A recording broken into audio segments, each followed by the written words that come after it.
Sebelum kita lanjut, jangan lupa like, comment, subscribe, dan nyalakan notifikasinya agar tidak ketinggalan info terbaru lainnya. Semoga bermanfaat.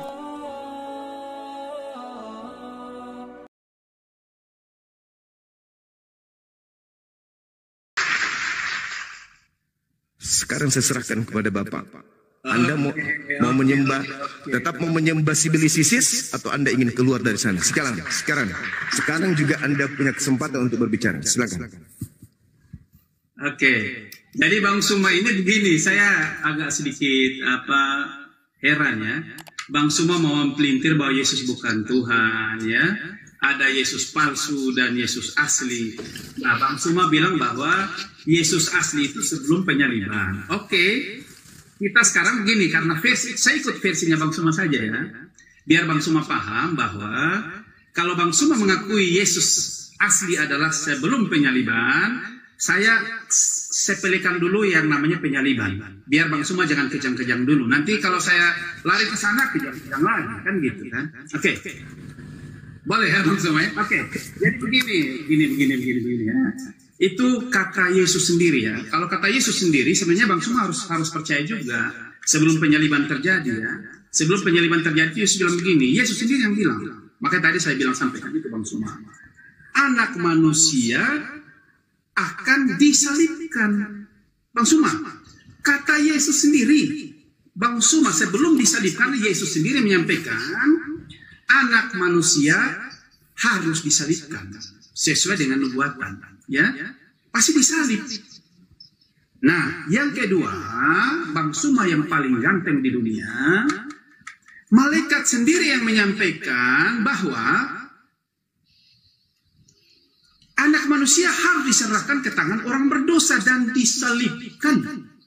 Itu kata malaikat, bukan kata Rasul Paulus, bukan kata murid-muridnya. Kenapa Bang Suma tidak percaya? Yang berikut, Bang Suma yang ganteng, ya, Yesus sendiri yang bilang, ya Yesus sendiri yang bilang, Yesus sendiri yang menyatakannya, supaya Bang Suma paham itu.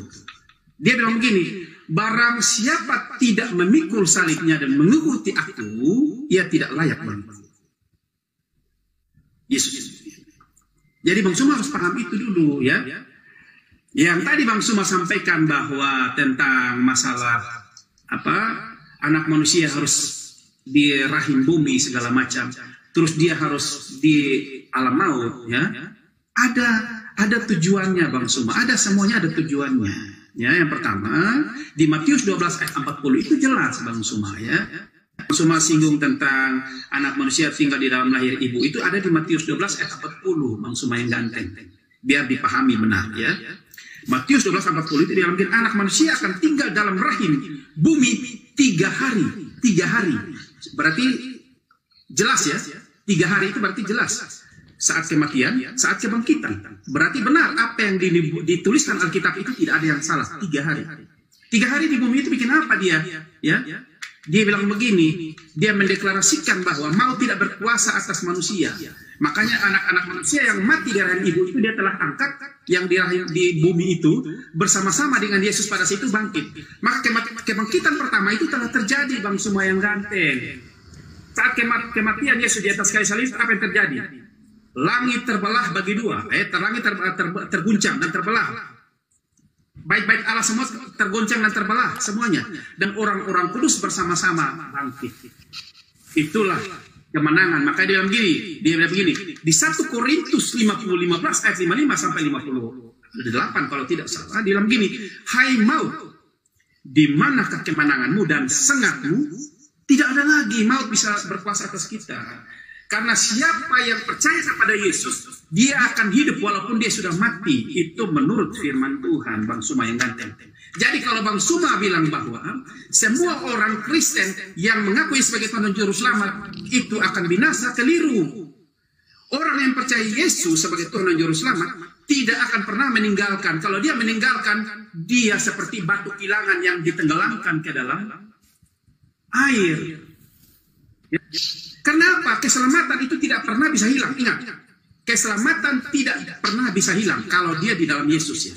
Tidak akan pernah bisa hilang. Bisa hilang kalau apa? Bisa hilang itu karena keputusan dirinya sendiri untuk keluar dari keselamatan itu. Dia sendiri yang mengambil keputusan untuk keluar dari keselamatan itu karena pegangan Yesus. Maka dalam gini, siapa yang berada di genggaman Yesus, dia tidak akan binasa, dia akan selamat. Tapi siapa yang memaksakan diri untuk lepas dari genggaman Yesus, dia binasa. Itulah artinya apa? Siapa yang mau meninggalkan Yesus sebagai Tuhan dan Juru Selamat, baru dia binasa. Tapi sepanjang dia masih memegang Yesus sebagai Tuhan dan Juru Selamat, dia tidak akan binasa. Karena keselamatan itu kekal, tidak akan pernah hilang. Tapi manusia itu yang memilih dirinya sendiri untuk keluar dan memaksakan diri untuk terlepas dari keselamatan itu. Makanya keselamatan itu hilang.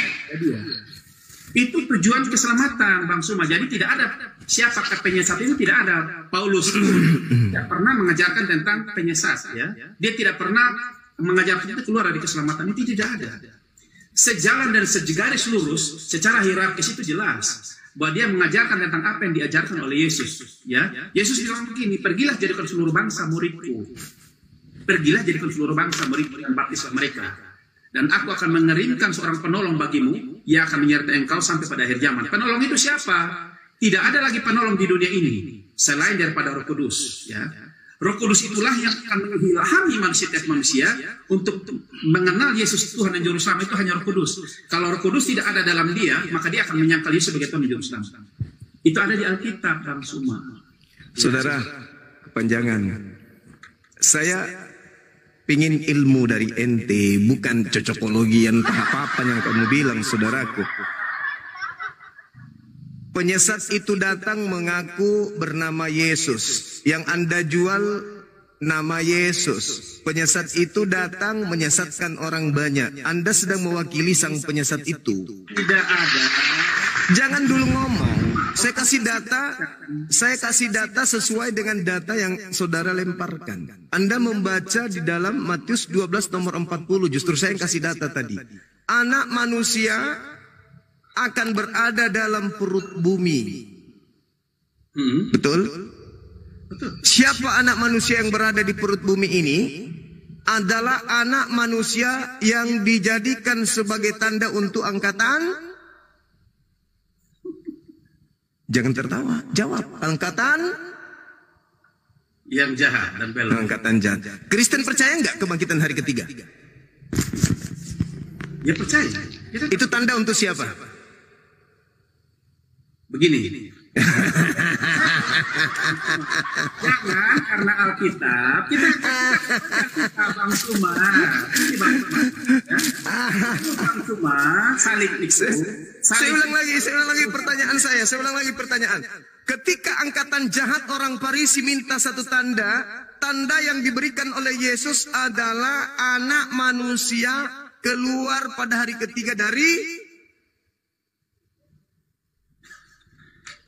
dari mana? Dari kubur. Itu tanda untuk siapa? Kenapa Yesus mengatakan anak manusia? Lihat. Ulangan 21 nomor 22-23. Apabila seorang anak manusia melakukan dosa yang sepadan dengan hukuman mati, lalu kau hukum dia, jangan kau biarkan mayatnya semalam-malaman di atas pohon. Sebab manusia, anak manusia yang dikutuk oleh Elohim, jangan kau biarkan menyentuh tanah yang diwariskan kepada nenek moyangmu. Satu, anak manusia adalah makhluk yang melakukan dosa yang sepadan dengan hukuman mati. Apa yang sepadan dengan hukuman mati? Siapa yang dikutuk oleh Elohim? Ulangan 27 nomor 25. Dengarkan baik-baik. Terkutuklah anak manusia yang menerima suap untuk menyerahkan orang benar agar dibunuh. Oke, kita buka Alkitab Bang Suma ya, biar Bang Suma. Sabar dulu. Saya ulang. Ulangan 27 nomor 25. Terkutuklah anak manusia yang menerima suap untuk menyerahkan orang benar agar disalibkan, agar dibunuh. Galatia 3 nomor 13. Dengarkan pelan-pelan. Yudas. Dengarkan pelan-pelan. Kristus telah menebus Kristen dari kutuk hukum Taurat dengan jalan menjadi kutuk karena Kristen. 2. Sebab ada tertulis. Terkutuklah anak manusia yang digantung di atas tiang salib. Oke. Bang Suma itu benar. Siapa anak manusia yang dikutuk oleh Elohim karena makan suap untuk menyerahkan orang benar agar disalib? Siapa? Itu dijadikan dia menerima kutuk itu untuk menyelamatkan. Iya, jangan pelintir dulu, jangan pelintir dulu. Saya mau Anda itu lurus. Pertanyaan saya, siapa yang menerima suap untuk menyerahkan orang benar? Akulah jalan, akulah kebenaran. Kata Yesus, Yesus adalah kebenaran. Pertanyaan saya, siapa yang menerima suap untuk menyerahkan orang benar agar dibunuh? Itu siapa? Yang dikutuk itu siapa? Ya pasti Yudas. Bang Suma paham. Jangan langsung. Ya, pasti Yudas. Bang Suma paham. Jangan terlalu nampak Paulusnya, Bang. Yudas, Bang Suma paham. Bung, saya ini belajar psikologi. Cara Anda berdiskusi itu menyembunyikan sesuatu yang sangat nampak. Saya biasa menangkap pencuri, yang mana pencuri itu menyembunyikan di langit ketujuh pun saya tahu kalau dia pelakunya. Ketika saya bertanya, Yesus yang berkatakan anak manusia dijadikan sebagai tanda untuk angkatan jahat, hari ketiga yang disalib itu adalah orang yang dikutuk oleh Elohim. Paulus yang mengatakan itu. Yang dikutuk oleh Elohim, coba Anda teliti, buka sekarang Bible. Di situ tidak ada nama Yesus. Tetapi dikatakan di surah Paulus Galatia 3, Kristus telah menebus Kristen. Ingat kata Yesus, penyesat itu datang kepadamu dengan mengaku bahwa akulah Kristus. Bang Suma yang ganteng ya. Sesi ini saya minta kepada saudara, tunjukkan kepada saya Yesus palsu yang datang kepada murid Yesus, mengaku Kristus. Kalau bukan yang kalian sembah, berarti ada oknum lain. Silakan Anda tunjukkan. Ini tahap kedua. Silakan. Saya meyakinkan bahwa tidak ada, belum sampai detik ini yang kita baca Alkitab itu tidak ada yang namanya Kristus palsu, tidak ada. Berarti Yesus bohong. Bohong di mana? Dia mengatakan di dalam Lukas 21 nomor 8, waspadalah kepada penyesat yang datang kepada kamu. Cuma pemahaman. Diam dulu Pak. Jangan menggebuk. Tunggu. Jangan Anda mencoba mempraktekkan nubuat Yesus, waspadalah kepada penyesat. Kalau Anda lari dari pernyataan Yesus, maka penyesatnya itu adalah Anda. Karena Anda memakai nama Yesus, Anda membawa nama Yesus, Anda mengatakan Yesus itu adalah Kristus. Dengarkan baik-baik. Yesus menasihati muridnya, bukan menasihati Anda, bukan menasihati saya. Yesus menasihati muridnya, waspadalah kepada penyesat yang datang kepada kamu, memakai namaku dan berkata, akulah dia. Penyesatnya datang kepada siapa? Kamu itu siapa?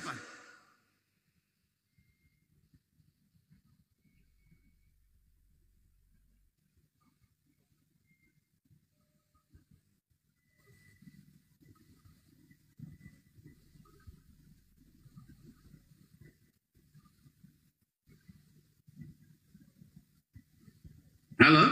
Hening Cipta. Halo Bang Suma. Kamu itu siapa?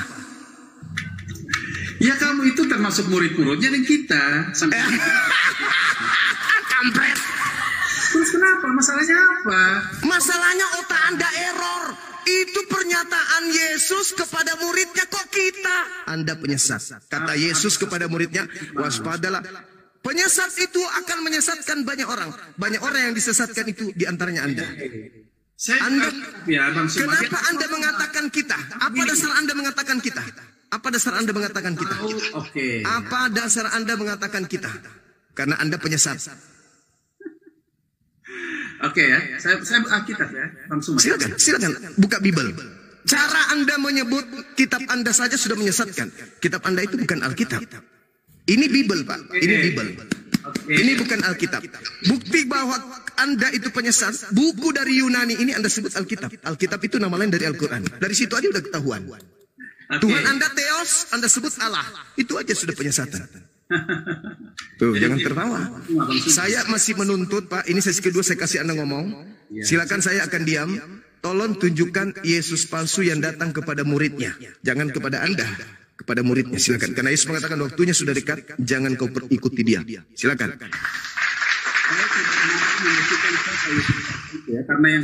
Karena yang palsu Anda anggap asli. Dah selesai berarti. Tidak perlu diskusi lagi. Tidak perlu diskusi lagi berarti. Anda tidak mampu menunjukkan Yesus asli, Yesus palsu. Berarti satu-satunya kandidat adalah yang keluar dari kubur. Dah selesai, Bang. Gak perlu kita lanjutkan lagi diskusi. Yang mana? Bang Suma, saya membuktikan Alkitabnya karena Bang Suma tidak mampu membuktikan sama sekali, ya.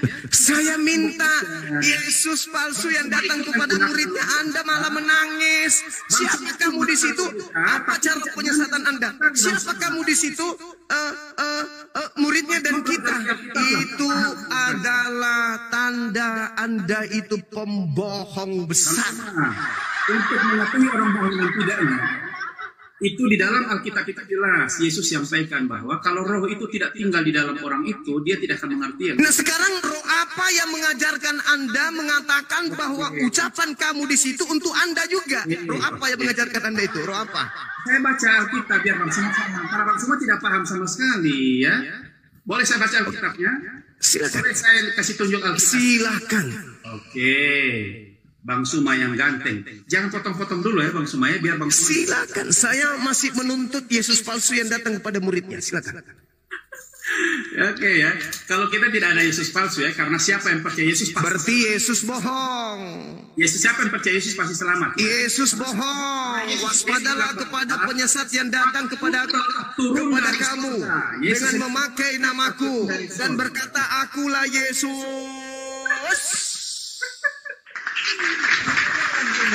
Kalau Anda hanya ingin menipu di sini, kalau Anda hanya ingin memperhatikan penyesatan di sini, silakan. Pintu terbuka lebar, Anda boleh turun. Carikan saya pendeta yang bisa menguasai materi ini. Bang Suma nggak paham, Bang Suma mau cari dengan itu aja terus. Bang Suma nggak paham, Bang Suma nggak paham, Bang Suma nggak paham. Itu aja terus. Di Alkitabnya, saya buktikan Alkitabnya biar Bang Suma paham. Karena Bang Anda Suma percaya nggak kalau ada Yesus palsu datang kepada muridnya? Bagaimana? Tidak ada. Yesus mengatakan waspadalah kepada penyesat yang datang kepada kamu dengan memakai namaku dan berkata akulah dia. Anda tak percaya? Oh no. Nanti ya. Banyak orang yang sampai saat ini pun juga Astagfirullahaladzim ya Allah ya Karim. adalah pengikut Yesus, tapi Yesus ditanya, Matius 24 ditanya ketika dia duduk di Bukit Zaitun, muridnya datang bertanya, guru apa tanda kedatanganmu? Bang Suma, kalau Bang Suma jeli, paham benar. Tadi saya sudah sampaikan, sebelum kematian Yesus itu, Yesus sendiri bilang bahwa dia akan disalibkan. Malaikat sendiri. Anak manusia, bukan dia. Anak manusia akan disalibkan dan dia akan bangkit pada hari ketiga. Oke, bukan dia mengatakan aku. Saya buktikan lagi ya. Bahwa silakan. Dia, ya. Silakan. Yesus sendiri yang menyatakan. Silakan, tunjukkan kepada saya. Oke. Silakan. Yohanes 8 ayat 24. Silakan. Jika kamu tidak percaya, akulah dia, kamu akan mati dalam dosa-dosa. Akulah dia siapa? Ya Yesus. Dia akulah dia Mesias yang kalian tunggu. Yang berkata dia siapa? Yesus kan? Yesus itu tidak ada hubungannya dengan penyesat. Yohanes 8 tidak ada hubungannya dengan penyesat di situ. Jangan ajarin saya. Yohanes 8 itu tidak ada hubungannya dengan penyesat. Itu ketika orang-orang Yahudi ingin melempari dia batu. Karena dia mengajarkan dirinya adalah Mesias anak Allah.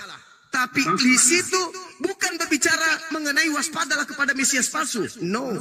Silahkan baca lagi Yohanes 8 ayat 28. Apabila kamu anak manusia, kamu akulah dia. Yesus dia siapa? Dia siapa? Kalau bicara tentang akulah dia, akulah dia yang kalian tunggu, Mesias yang kalian tunggu, akulah itu. Kan ditanya sebelumnya, siapa yang menyembuhkan orang ini? Siapa yang melakukan mujizat ini? Nah, yang menyembuhkan aku. Yang menyembuhkan aku. Ya, akulah dia. Akulah dia sebagai apa? Akulah dia sebagai apa di situ? Akulah dia sebagai apa? Yohanes 6. Cuma yang Yohanes 8 itu akulah dia sang Mesias. Yohanes. Allahu Akbar. Sedangkan di Lukas 21 dengan Matius 24 itu akulah dia si palsu itu. Yesus sendiri bilang dia bukan dari